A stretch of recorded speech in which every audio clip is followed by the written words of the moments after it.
Welcome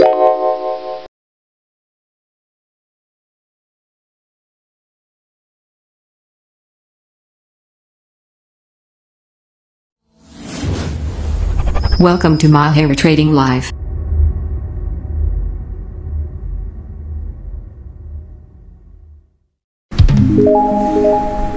Halo trader forex, selamat datang di channel Mahir Trading Live. Channel ini dibuat untuk mahir forex mulai dari pemula hingga expert.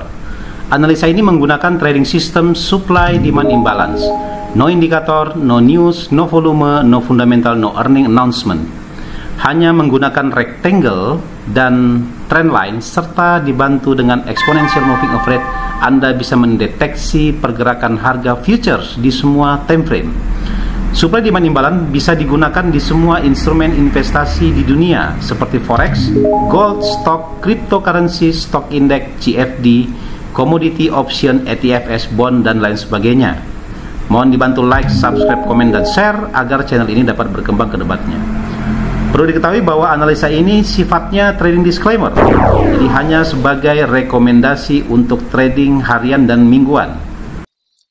Hari ini tanggal 23 April 2023 ya, saya Yudi TW mencoba menganalisis pergerakan market dari tanggal 24 hingga tanggal 28 April 2023. Mohon dibantu like, subscribe, komen, dan share agar channel ini dapat berkembang.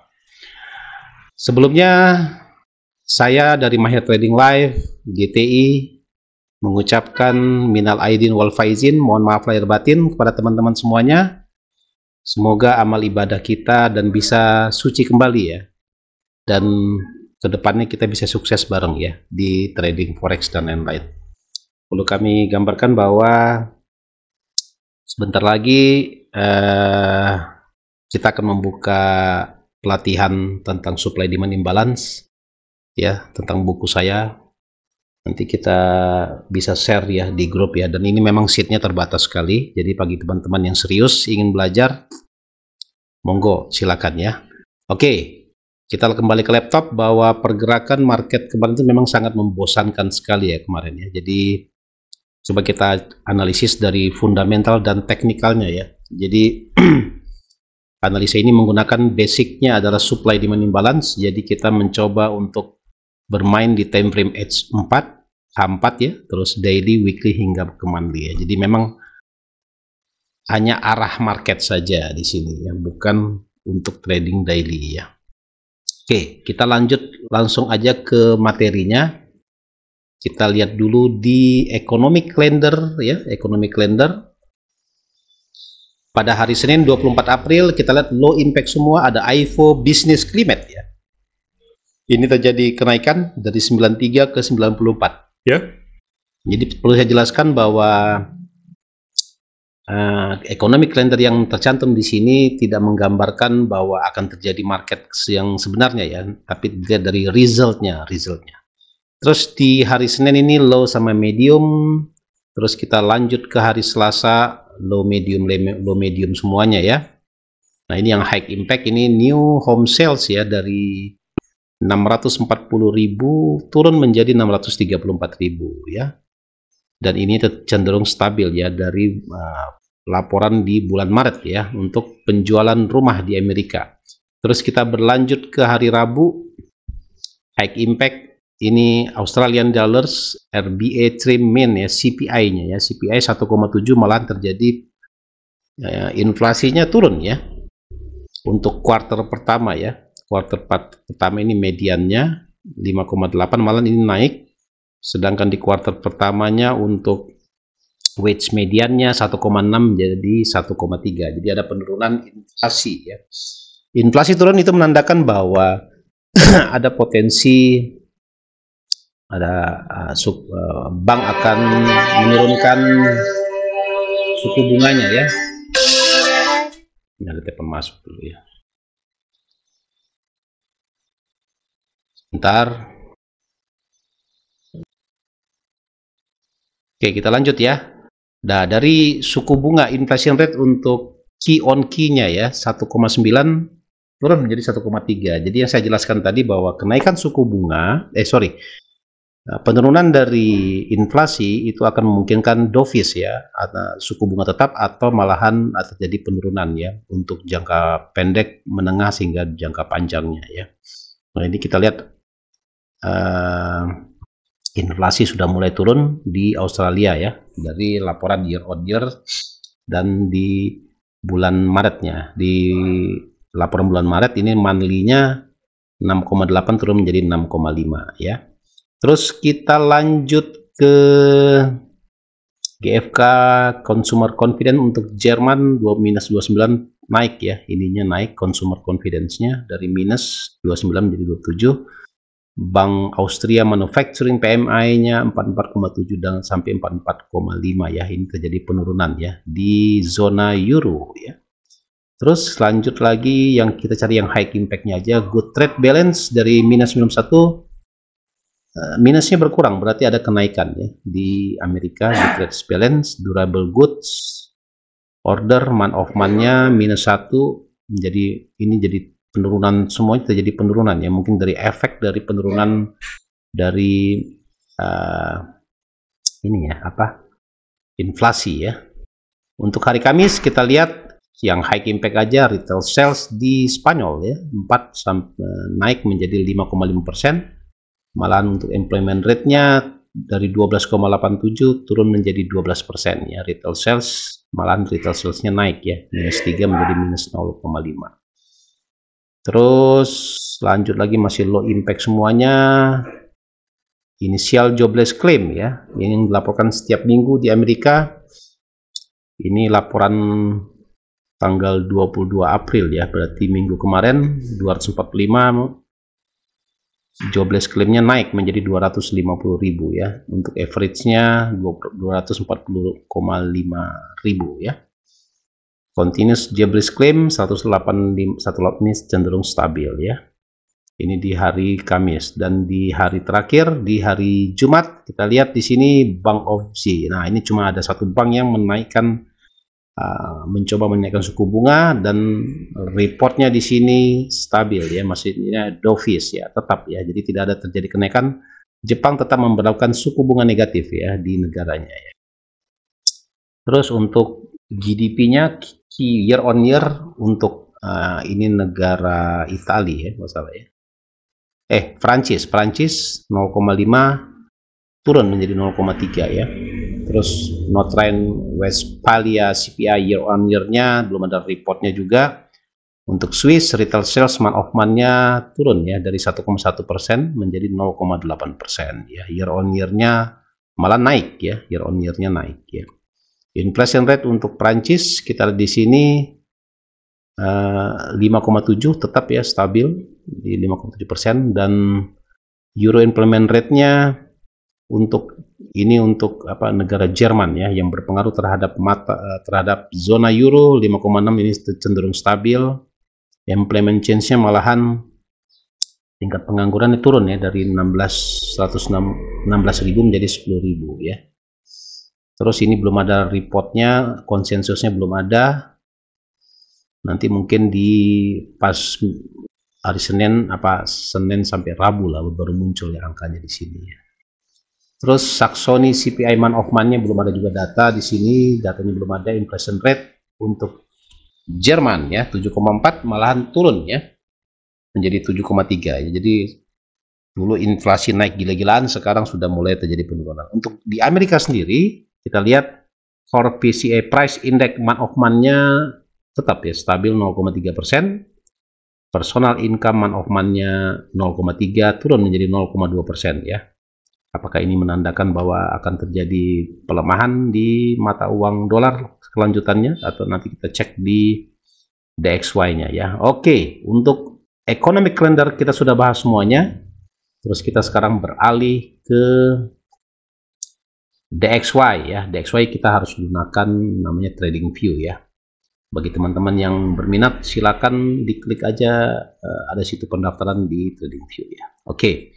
Untuk secara teknikal ya, memang kalau kita lihat potensi kenaikan yang dilakukan oleh DXY ya, dari tahun 2021 dia naik ya, dari 90-an naik menjadi ke 114, bahkan high-nya di 114.778 memang tidak ada correction, jadi wajar jika terjadi correction yang lumayan dalam ya. Kalau kita lihat dari Fibonacci retracement-nya, ini kita tarik dari sini tariknya ini kan dari Fibonacci-nya ya. Ini 78, ini 61,8. Kemungkinan besar masih akan menuju ke area 2 ini ya. Jika seandainya ditembus ini area 94,78 sudah berarti dipastikan bahwa dolar akan terus mengalami penurunan ya untuk jangka panjangnya.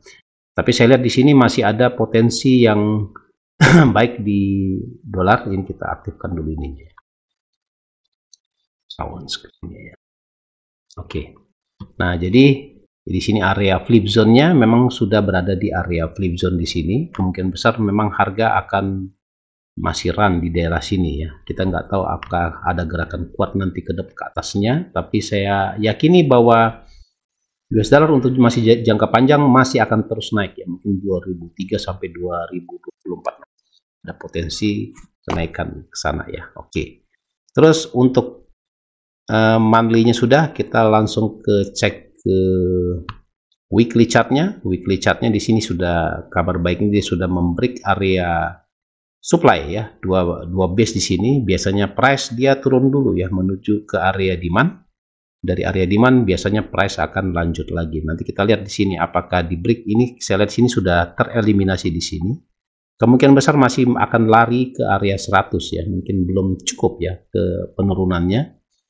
Ini pas kalau di area 100 ini memang di area 76, dari 61,8. Jadi koreksi yang sehat itu memang di area 61,8 ya. Ya, kalau misalnya koreksinya hanya sampai 38 atau 20-an, nah itu tidak bagus ya buat market. Itu masih akan terjadi uptrendnya, masih akan terus berlanjut ya. Terus untuk time frame daily-nya kita lihat di sini. Nah, ini merupakan area resisten yang terkuat di sini ya. Kuat sekali resisten di sini. Dan memang dia sudah menyentuh area supply di sini. Memang selama 1, 2, 3, 4, 5 hari berturut-turut gerakan naik turun ya, tidak ada kepastian. Yang kita harapkan terjadi imbalancing seperti gini ya, imbalancing begini ya. Ini terjadi sideways ya, atau balancing namanya ya. Jadi terus kita pantau terus, memang perkembangannya kita tidak bisa memastikan apakah potensinya. Kalau menurut kami dia masih akan turun dulu ke area 100 ini, dari sini baru dia akan naik lagi gitu ya, jangka panjangnya. Oke, dari DXY kita lanjut ke euro dollar ya. Ya, monthly chart ya. Monthly chart di sini kita lihat sekarang udah minggu terakhir, tanggal 28 terakhir nanti ya untuk penutupan candle monthly. Kita lihat tapi price sudah menyentuh area supply dan dia sudah menyentuh area 61,8 ya. Saya pikir perjalanan bearish dari euro sudah dibalas dengan lebih dari 50% ya, 50%. Nanti kita lihat, yang jelas kalau di break area ini sudah dipastikan bahwa euro akan terus melaju ya untuk jangka panjangnya ya. Terus untuk time frame weekly chart ya, kita lihat di sini dia masih naik turun aja ya. Tapi cenderung kalau saya perhatikan di time frame daily, nanti kita lihat masih ada potensi akan naik dulu ke atas ya. Untuk euro untuk time frame daily ini kita lihat di sini. Nah, ini area warna merah ini adalah area strong supply yang belum tersentuh sama sekali ya. Terakhir dicetak itu tahun 2022 ya, tahun kemarin ya, pas tahun kemarin, ini udah 1 tahun lebih belum tersentuh. Kemungkinan besar akan ada potensi kenaikan lebih lanjut ya, karena saya perhatikan dia sudah menyentuh area supply ya, sudah menyentuh area supply. Nah, ada potensi price masih akan terus dari sini menyentuh area 1.1 yang merupakan area psikologis, baru dia akan downtrend kembali ya. Untuk time frame 4 begitu juga gambarannya. Kita lihat di sini adalah area resisten yang sangat kuat ya. Kita lihat di sini ada percobaan swingnya, ini 1 kali swing, 2 kali, ini yang ketiga di sini. Biasanya kalau sudah tidak bisa ditembus lagi di sini, ya, bahwa price kemungkinan besar akan terus melaju ke bawah. Kita di sini sudah tereliminasi di sini. Ada potensi kemungkinan ini sudah berada di area supply di sini, dan maksimal kemungkinan besar dia bermain di 1.102 di sini, baru dia akan drop lagi ke bawah. Oke, dari euro dollar kita berlanjut ke pound dollar, ya. Pound dollar monthly chart, ya, monthly chart. Nah, ini belum tersentuh ya sama sekali memangnya ini. Kalau saya perhatikan, ini areanya belum tersentuh. Saya berharap ini memang sudah berada di area Fibonacci 61,8. Ada potensi setelah menyentuh area Fibonacci ini price akan terjadi correction ke 1.147 dalam beberapa bulan ke depan, ya. Nah, kita estimasinya bulan karena memang kita menggunakan time frame monthly.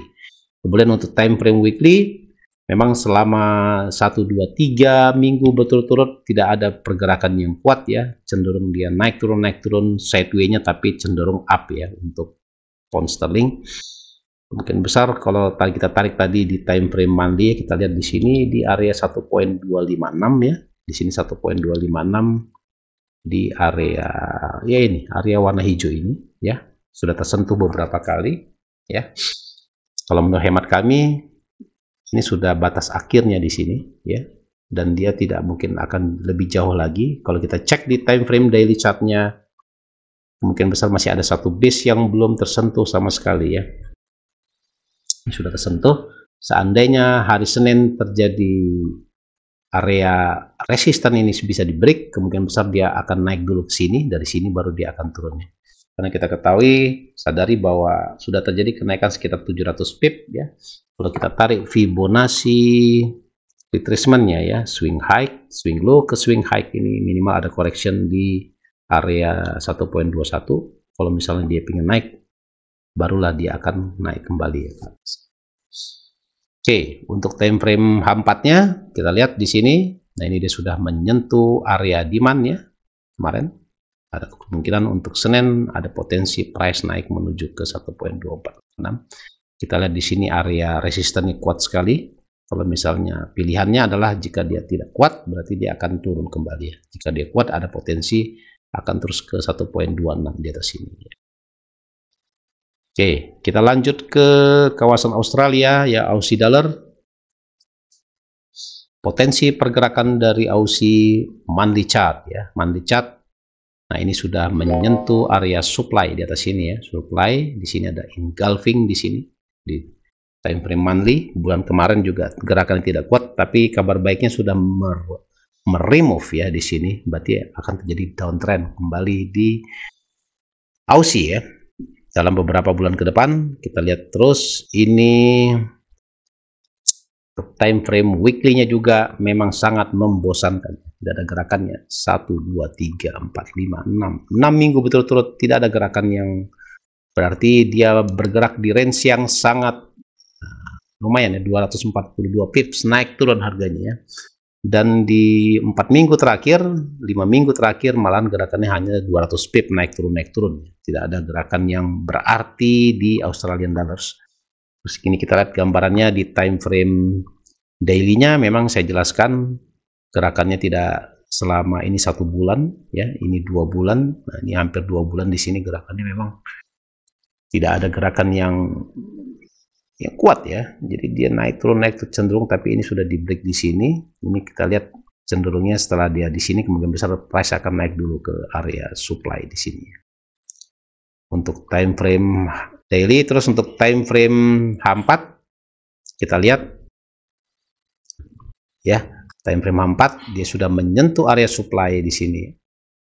Untuk area supply, dan di sini ada area demand. Kemungkinan besar price dari sini price akan naik dulu, ya, menuju ke area supply, ya. Cenderungnya memang masih tren, ya, trennya masih up, ya, untuk Aussie dollar. Terus lanjut ke Kiwi dollar, ya, NZD US dollar, ya. Monthly chart, ya, monthly chart sama seperti yang digambarkan di Australian dollars tadi.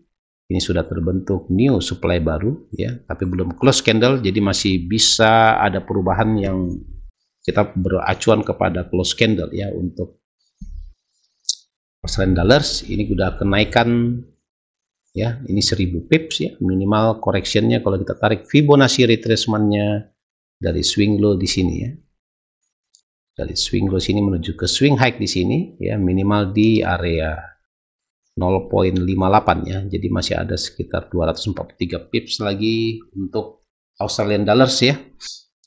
Sorry, Kiwi dollar ya. Kiwi dollar untuk correctionnya seandainya dia ingin naik lagi ya.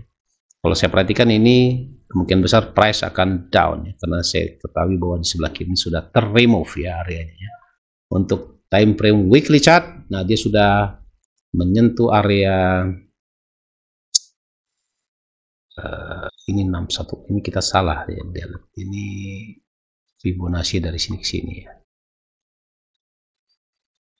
Kita lihat dulu. Nah ini pantulannya sudah di 76,4 dan dia tidak akan kuat lagi naik ke atas. Untuk time frame weekly kemungkinan besar untuk beberapa minggu ke depan akan terjadi bearish ya di Kiwi dollar ya, dengan target di area ini ya, area strong demand ya di 58 ya, 0.58 untuk Kiwi dollar. Untuk time frame daily chart ini sudah muncul tanda-tandanya akan terjadi penurunan ya di time frame daily. Untuk Kiwi dollar ini sudah terremove ya, di sini sudah new ya, di sini sudah base juga, di sini ada potensi terus price akan terjun ya menuju ke area 0.59 ya.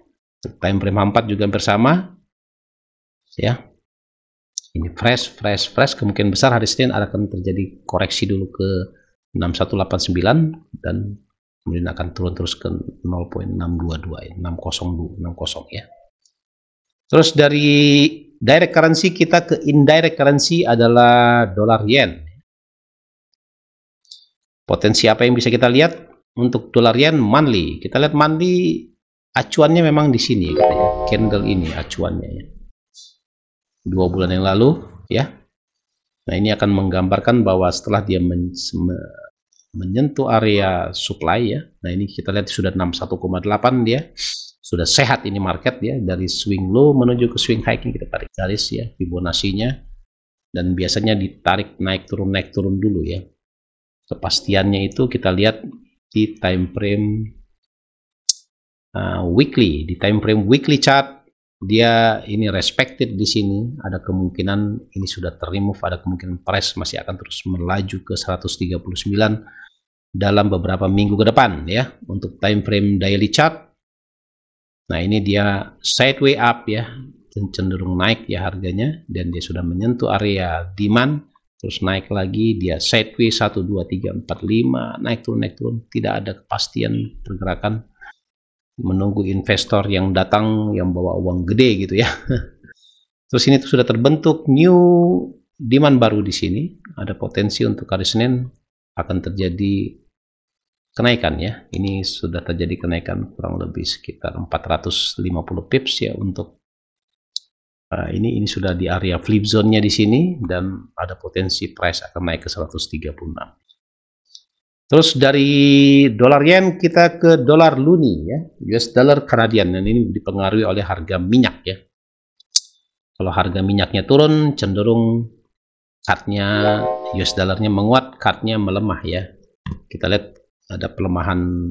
Ini untuk monthly-nya ini sudah berada di area demand, dan kondisi monthly-nya belum close candle. Kita lihat di sini. Nah ini untuk weekly-nya sudah ngajleng gini, sudah membreak area supply ya di sebelah kiri, dan menandakan bahwa ada potensi price akan naik ke 1.37 dalam beberapa minggu ke depan. Terus untuk time frame daily-nya, time frame daily kita lihat di sini. Nah ini dia masih fresh ya di sini. Seandainya terjadi pantulan juga, ini sudah terremove di sini. Ada kabar baiknya bahwa ada potensi price masih akan terus melaju ya untuk minggu depan ke 1.374 ya.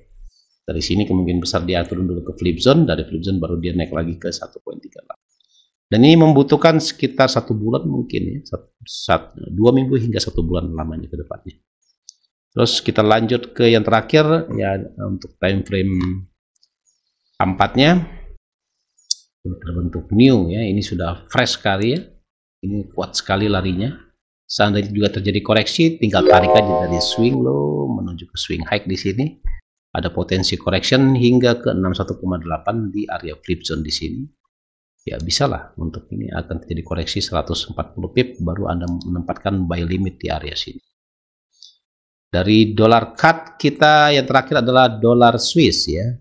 Dolar Swiss atau Swissy.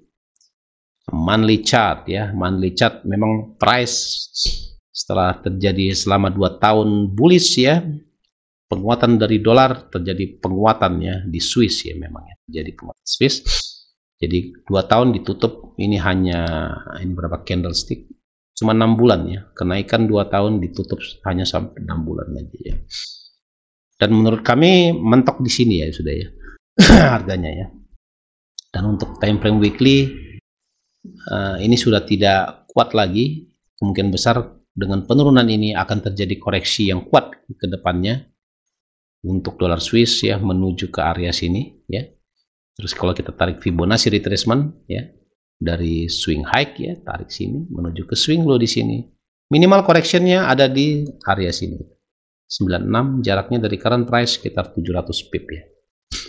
Kalau Anda mau simpan untuk jangka panjang boleh tempatkan buy limit di area 8900 di sini ya. Ini area psikologis yang sudah merupakan area dasar ya, bottom ya untuk Swiss ya.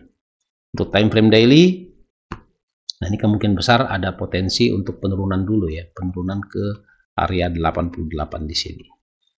Untuk time frame 4 kita lihat sama mengikuti time frame daily. Untuk Senin depan ada kemungkinan terus price akan ke 0.88 ya untuk dolar Swiss ya. Kemudian kita lanjut ke gold ya. Ini pair idola ya bagi teman-teman semuanya, banyak trading di sini. Kita lihat di monthly chart ya, monthly chart ini engulfing begini, tapi dia sudah kena area supply ya. Kita lihat di sini sudah tereliminasi di sini ya, berarti potensinya price akan terus turun ya untuk minggu depannya. Seandainya naik, dia juga harus memperkirakan ini. Di sini dia harus di break dulu area 2073 ini. Seandainya dia pingin naik ya.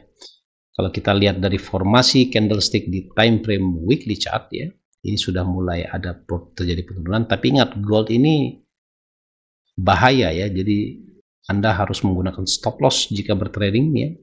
Karena memang kondisi seperti gini kita bisa tidak yakin. Minimal kalau kita perhatikan dia selalu menyentuh pita dari moving average 20, dia turun ke pita dulu. Kemungkinan kenaikan besar gini akan ditutup dengan penutupan di pita di sini ya, di area. Kemungkinan besar koreksinya sampai ke 1894 ya dalam beberapa minggu ke depan ya. Untuk time frame daily kita lihat di sini. Nah, ini sudah respected di sini. Di sini sudah tereliminasi, ada potensi memang downtrend ya untuk ini ya. Setelah kenaikan dari gold ya kurang lebih 25 hari ya, 25 hari kerja ke depan, kita lihat wajar ya jika ada koreksi minimal ke 1913. Koreksi sini di area 61,8 bahkan bisa ke 76,4 ya. Jadi untuk jangka pendeknya ada potensi memang untuk turun terus ke area 1900-an ya untuk gold ya. Untuk time frame H4 juga di sini sudah kita lihat.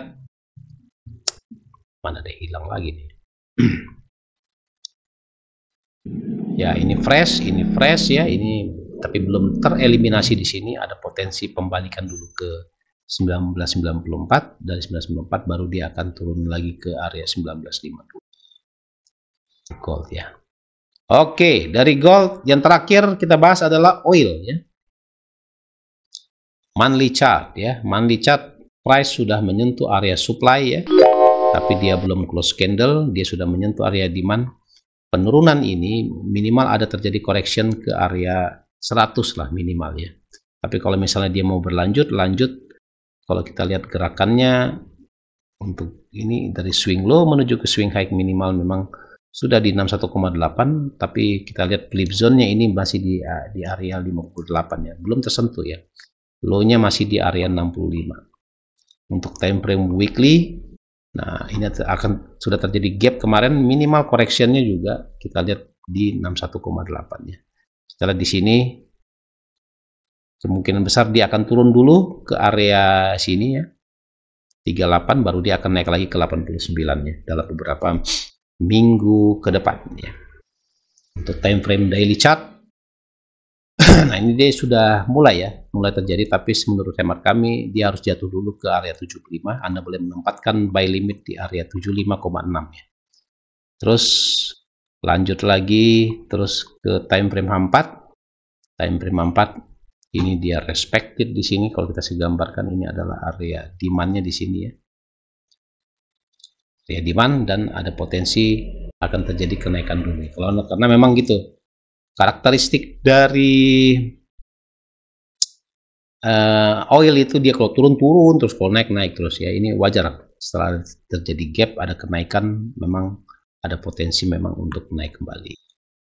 Oke, sekian dulu aja mungkin analisa singkat kami untuk trading mingguan di major pair gold, oil, DXY ya. Semoga bermanfaat buat teman-teman. Bagi teman-teman yang ingin mengoleksi buku supply demand imbalance, kita sudah siapkan di Shopee, di Tokopedia. Bagi yang berminat langsung bisa di order ya.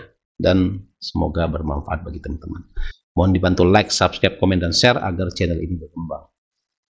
Sekali lagi kami ucapkan minal aidin wal faizin, mohon maaf lahir batin jika ada kesalahan, mohon dimaafkan, dan kami juga sudah memaafkan semuanya ya, saling memaafkan. Wassalamualaikum warahmatullahi wabarakatuh. Thanks for watching.